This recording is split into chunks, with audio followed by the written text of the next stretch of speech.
Chapter का नाम था वो था अम्ल, क्षार तथा लवण।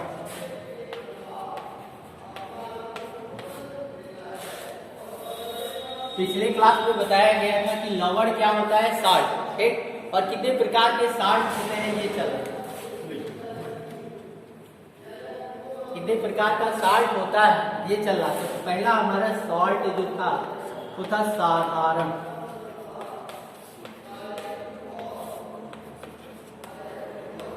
साधारण लवण, ठीक, जैसे NaCl हुआ, इसका एग्जाम्पल वगैरह हो चुका है। दूसरा जो है वो है अम्लीय लवण। अम्लीय लवण की प्रॉपर्टी ये होती है कि इसमें कुछ ना कुछ इसकी प्रकृति क्या होती है, अम्लीय।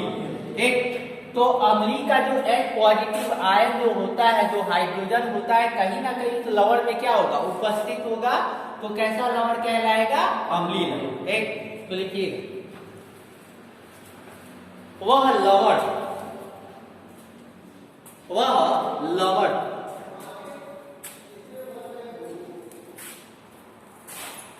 वह लवण जो किसी अम्ल के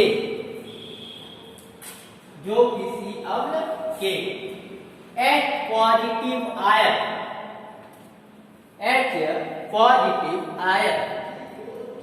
के आंशिक विस्थापन से प्राप्त होता है, आंशिक विस्थापन से प्राप्त होता है, अम्लीय लवण कहलाता है। अम्लीय लवण कहलाता है। जैसे यह उदाहरण अब एग्जाम्पल में देखते हैं, ठीक। अब यहां बाबू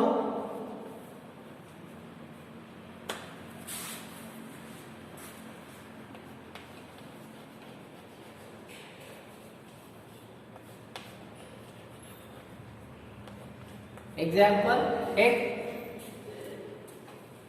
अब यहां देखो हो गया। अब एग्जाम्पल ये है हमारा NaOH, क्या है, NaOH, ये क्षार है, कास्टिक सोडा है, ठीक, प्लस ये है हमारा H2SO4, ठीक। अगर यहां से जो H पॉजिटिव आयन है वो आंशिक रूप से, आंशिक रूप का मतलब होता है कि पूरा का पूरा नहीं, कुछ निकल जाए, कुछ बचा है, ठीक। तो यहाँ आंशिक रूप से अगर हाइड्रोजन निकालेंगे तो एक H को निकाल देंगे, एक H क्या होगा, बचा रह जाएगा। तो यहाँ बनाएगा क्या, NaHSO4,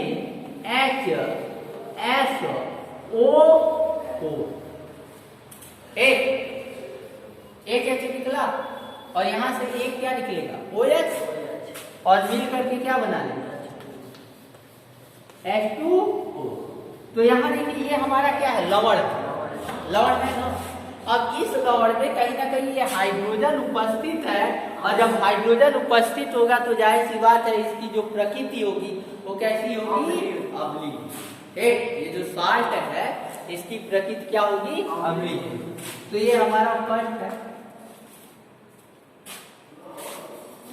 ठीक। जैसे एक और लिख सकते हैं HCl,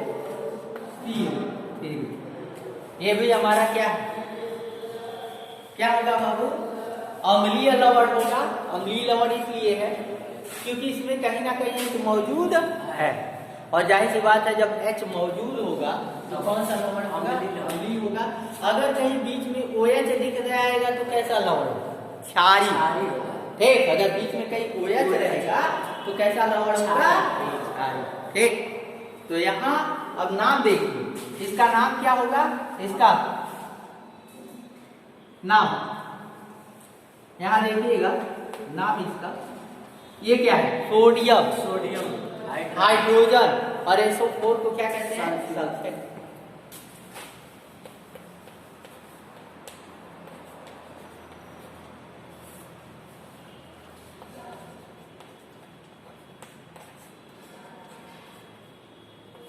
हाइड्रोजन सल्फेट।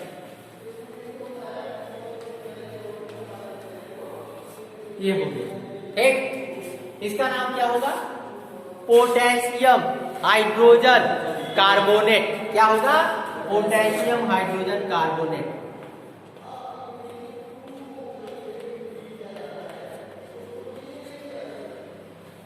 हाइड्रोजन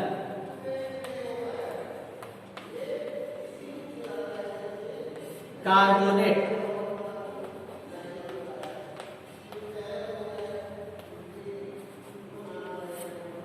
ये सभी क्या है? अम्लीय है, अम्लीय लवण।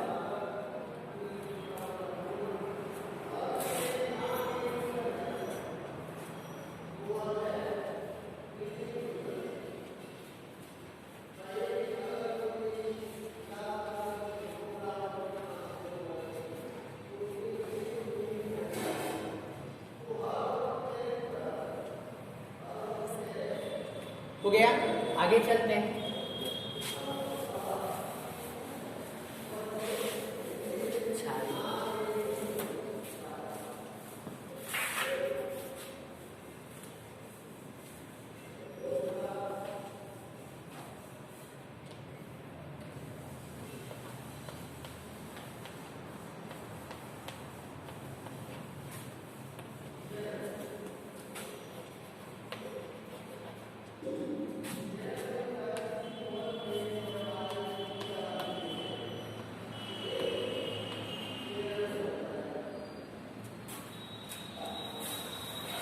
अगला जो है वो है क्षारीय।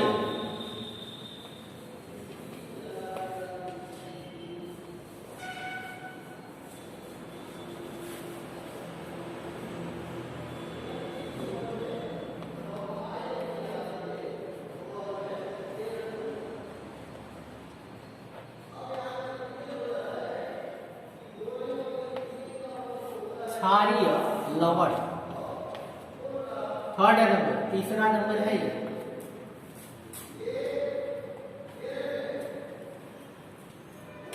देखिए, वे लवण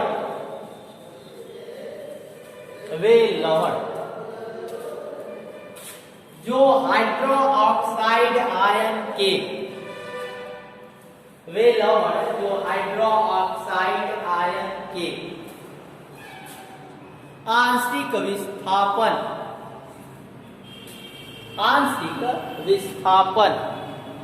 से प्राप्त होते, आंशिक विस्थापन से प्राप्त होते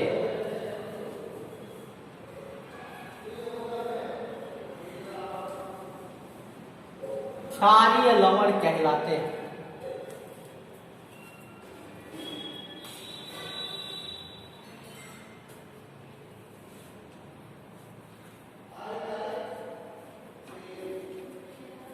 ठीक, कहीं ना कहीं इसमें क्या होगा? OH रहे, ठीक। और जब OH रहेगा तो जाहिर सी बात है अब हमको क्या लिखना है? लवण लिखना है। देखिए,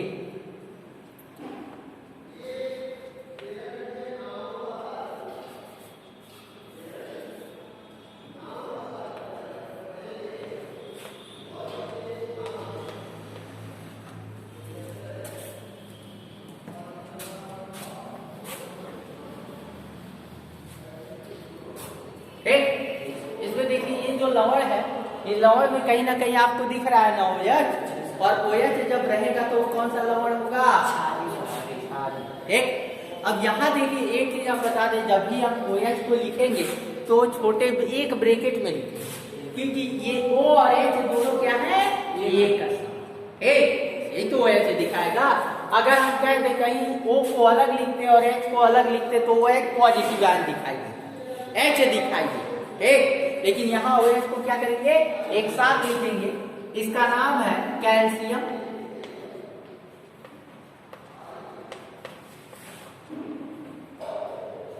हाइड्रोक्सी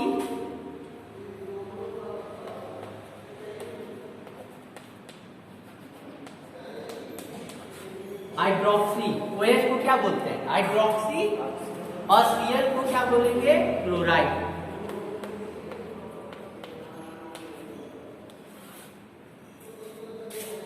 इसका नाम क्या होगा? Calcium hydroxy chloride. ठीक, अगला लवण लिखिएगा।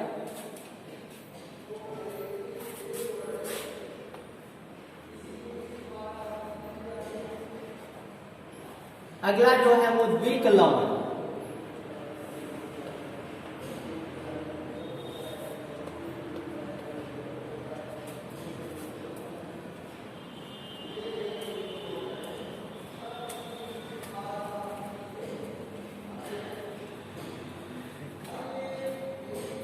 एक लिखिएगा, जब दो सरल लवण को, जब दो सरल लवण को जल में घोल,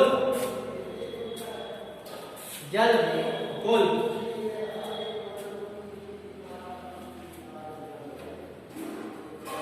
उसका क्रिस्टलन किया जाता है, उसका क्रिस्टलन किया जाता है।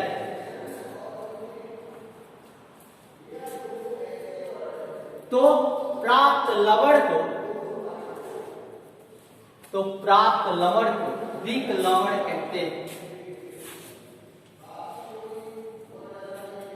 द्विक लवण कहते हैं। ठीक, यहां बाबू यहां ध्यान से देखिए, द्वि वर्ड का मतलब क्या होता है? दो। ठीक, अब इस लवण में कितने लवण होंगे? दो लवण होंगे, और दो लवण मिल करके एक लवण बनेगा। ठीक, दो लवण मिल करके क्या बनाएंगे? एक लवण।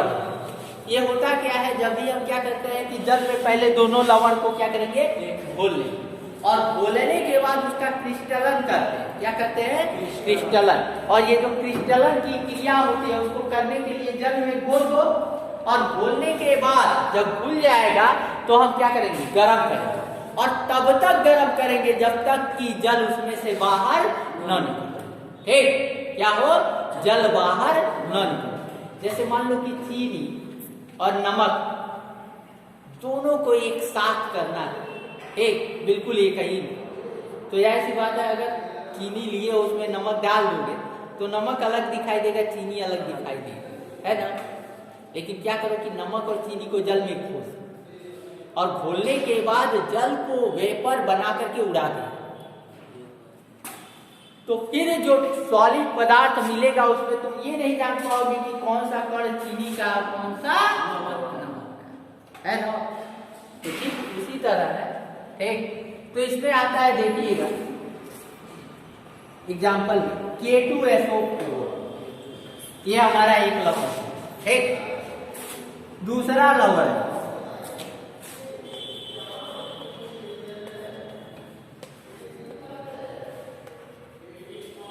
ये हो गया हमारा क्या? दूसरा। और ये जो दो लवण है इसको जल में क्या करेंगे? घोलेंगे। क्या करेंगे? घोलेंगे। अगर जल में घोलते हैं तो जाहिर सी बात है जल भी दिखाएंगे। ठीक, अब इसका क्रिस्टलन करेंगे, तो यहाँ एरो, आप देखिएगा ये एरो है यहाँ तक, आगे तक दिखा। अब यहाँ हम लोग लिख देंगे क्रिस्टलन। कौन सी क्रिया कर रहे हैं? क्रिस्टलन।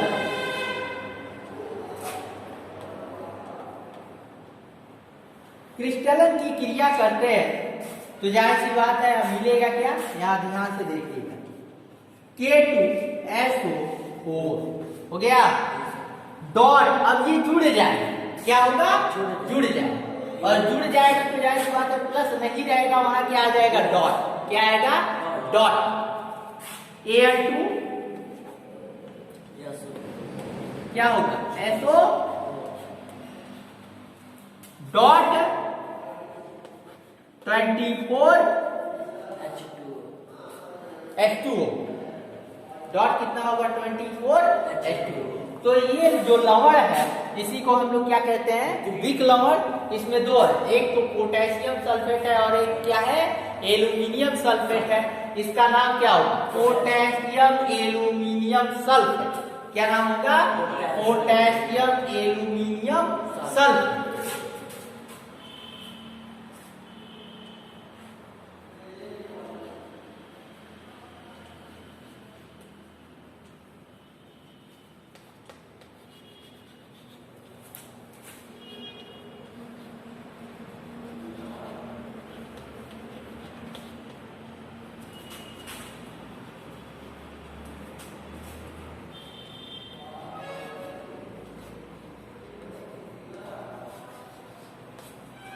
एक जिसको हम लोग जनरली साधारण भाषा में पोटाश फिटकिरी कहते हैं। क्या कहते हैं?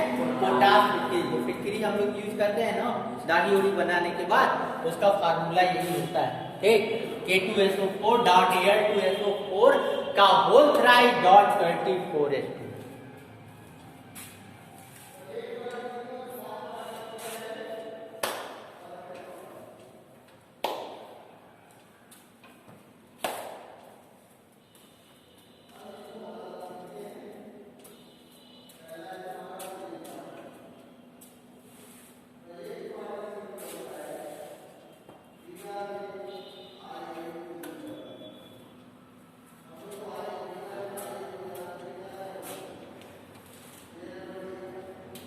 हो गया।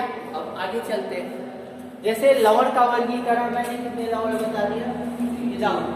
चार हो गया। चार रहने दीजिए और सभी है, लेकिन आपके सिलेबस में लवण का वर्गीकरण नहीं है, तो हमने तो चार लिखवा दिया। ठीक, अब आगे चलते हैं।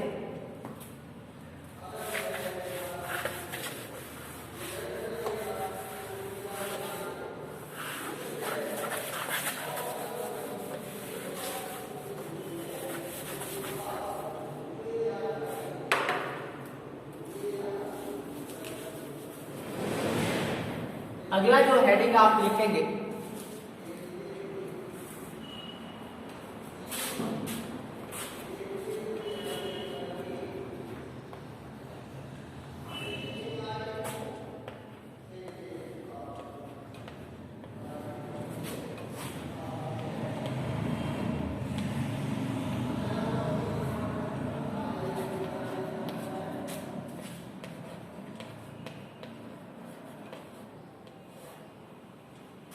कुछ लवण बनाने की विधि।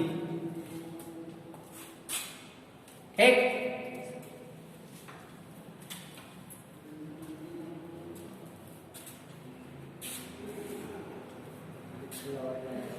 हो गया। अब यहां देखिए कौन कौन से लवण को हम लोग बनाए। जिन लवण का प्रयोग हम लोग साधारण रूप से सबसे अधिक करते हैं, उन्हीं लवण को हमको क्या करना है? बनाना है। ठीक, पहला जो लवण है हमारा वो है NaCl। क्या है? NaCl। सबसे ज्यादा हम लोग उपयोग किसका करते हैं? नमक का। किसका? Sodium chloride. ठीक, पहला जो आपका लवण है वो है नमक।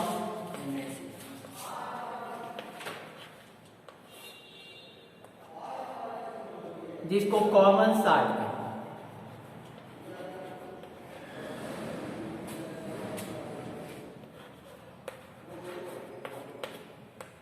या साधारण लवण।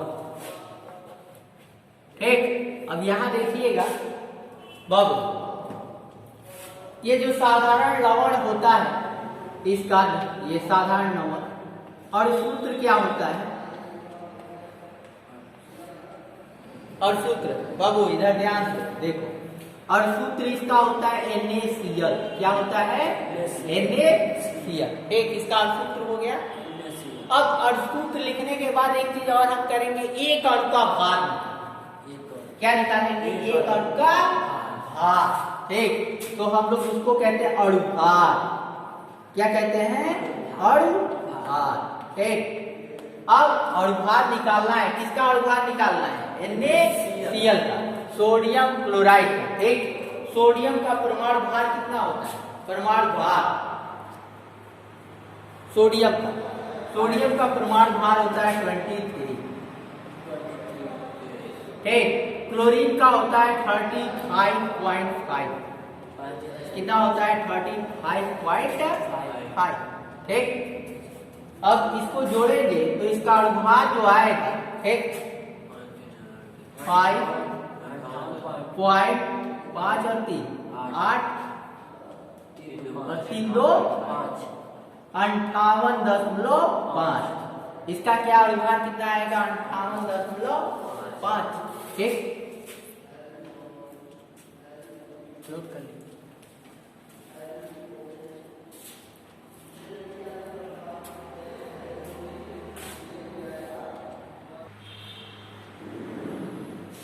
अगला जो इसमें हेडिंग होगा वो होगा परिचय, इंट्रोडक्शन।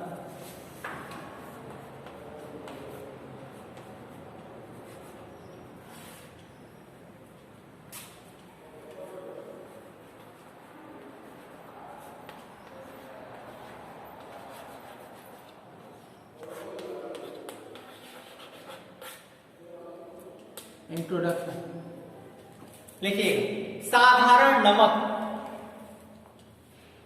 साधारण नमक प्रचुर मात्रा, प्रचुर यानी बहुत जितना हमको चाहिए, प्रचुर मात्रा समुद्री जल में पाया जाता है।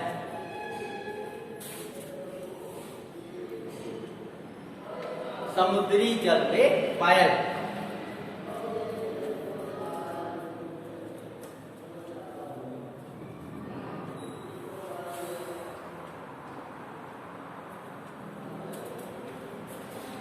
समुद्री जल में, समुद्री जल में साधारण नमक के अतिरिक्त, साधारण नमक के अतिरिक्त अन्य लवण भी पाए जाते हैं।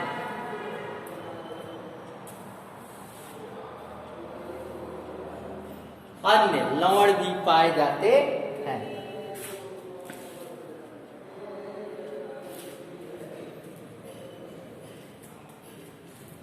समुद्री जल को, समुद्री जल को क्यारियों में भरकर, क्यारियों में भरकर उसका वाष्पन करने पर, क्यारियों में भरकर उसका वाष्पन करने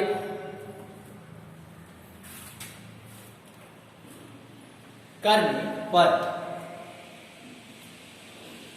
कई लवणों का मिश्रण प्राप्त हो। ठीक, उसमें केवल नमक ही नहीं रहता, नहीं होते। ठीक, कई लवणों का मिश्रण प्राप्त हो।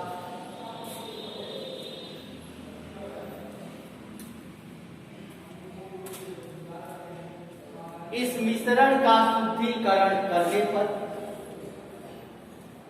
इस मिश्रण का शुद्धिकरण करने पर शुद्ध साधारण नमक, शुद्धिकरण करने पर शुद्ध साधारण नमक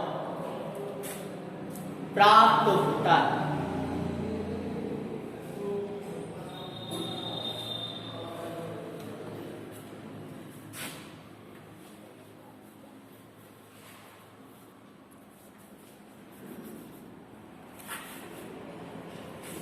ठीक, क्या प्राप्त होता है? शुद्ध साधारण नमक। और एक चीज ये भी बता दूं, कई प्रकार के जो साल्ट होते हैं ना, साल्ट लवण, वो जीवाणु नाशक होते हैं। क्या होते हैं? जीवाणु नाशक। जैसे है हमारा NaCl, जैसे साधारण अगर नमक की बात करते हैं, साधारण नमक जो होता है, चोट वगैरह अगर लगा हुआ है, अगर उस पर साधारण नमक अगर लगा देते हो तो उसमें कभी जीवाणु नहीं लगता। क्यों? क्या है उस नमक? बता दे।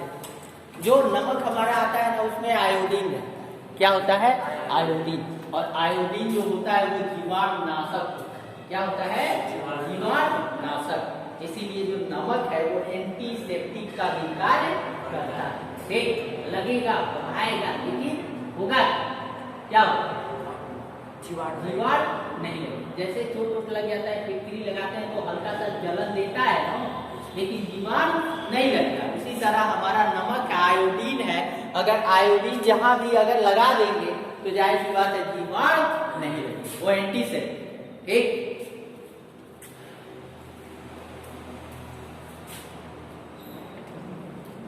आगे देखिए, सेकेंड नंबर 2,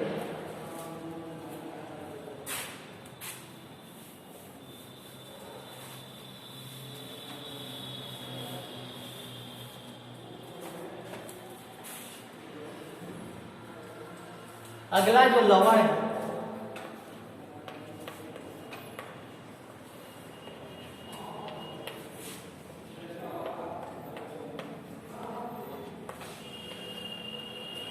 क्या है?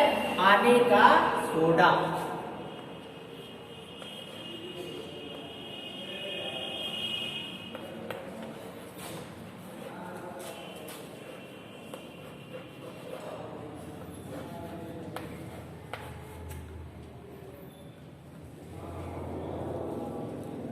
बेकिंग पाउडर कहिए या बेकिंग सोडा, सोडा कहते हैं।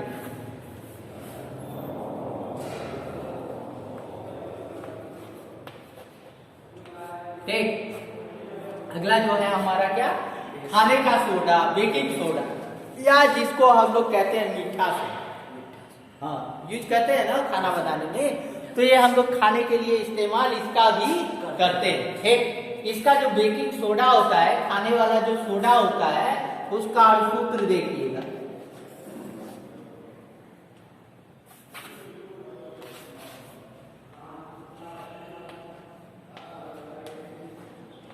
और उस सूत्र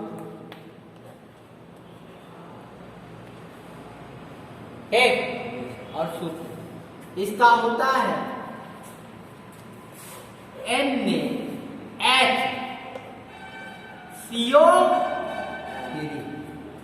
क्या होता है? NaHCO। अच्छा, ये किस लवण के अंतर्गत आएगा? किस लवण?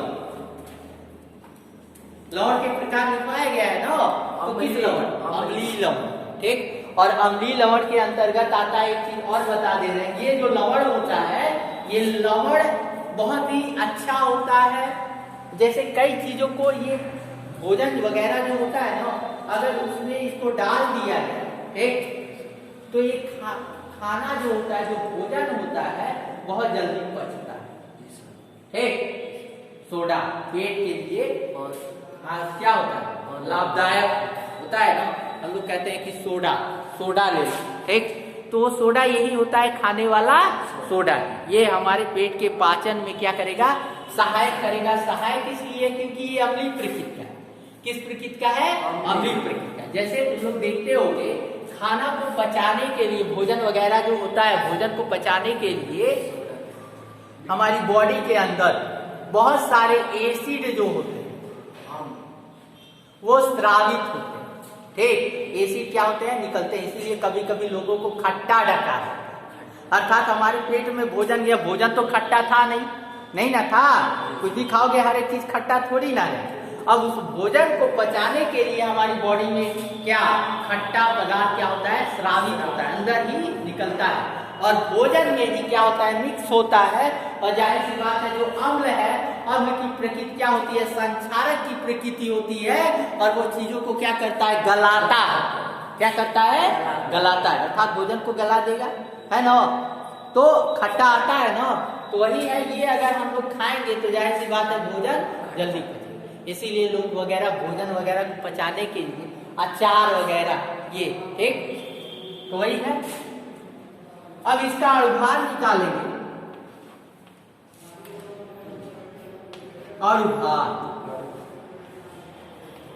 अणुभार का मतलब होता है एक अणु का। क्या होता है? एक अणु का भार। तो सोडियम का 23 होता है प्रमाण, Na का कितना? 23। ठीक, और हाइड्रोजन जानते हो, हम यहाँ होते हैं तो ये नहीं चलता, जब यहां से हटे जाए तब तुम ये चलो।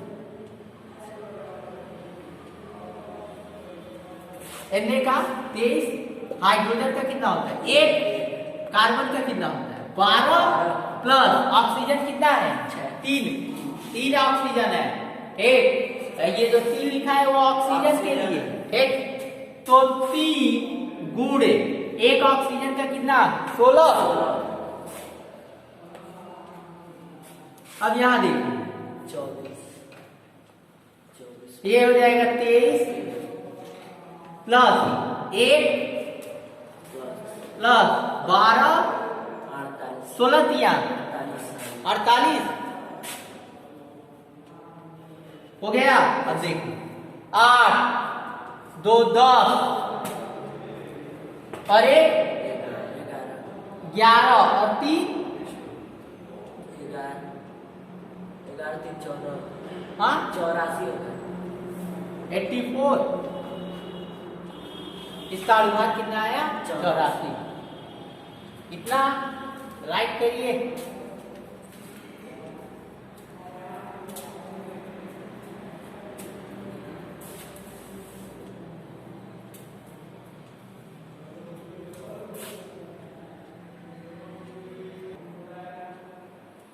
अब इसका आता है रासायनिक नाम। क्या आता है? रासायनिक नाम। जैसे NaCl हम उसको जनरल भाषा में, साधारण भाषा में नमक है, लेकिन रासायनिक नाम उसका क्या है? Sodium chloride. ठीक, उसी तरह इसका भी क्या है? जनरली भाषा में हम उसको क्या कहेंगे? खाने का सोडा। ठीक, बेकिंग सोडा या बेकिंग पाउडर। ठीक, अगर हम इसका रासायनिक नाम लिखते हैं तो रासायनिक नाम इसका क्या है?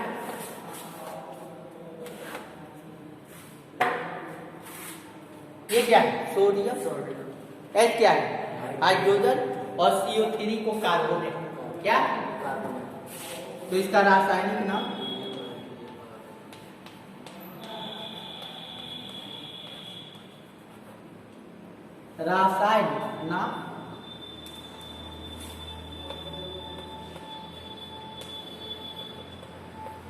सोडियम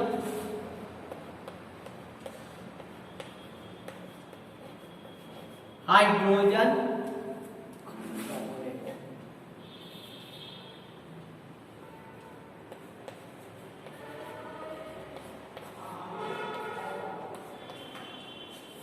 और CO3 को कार्बन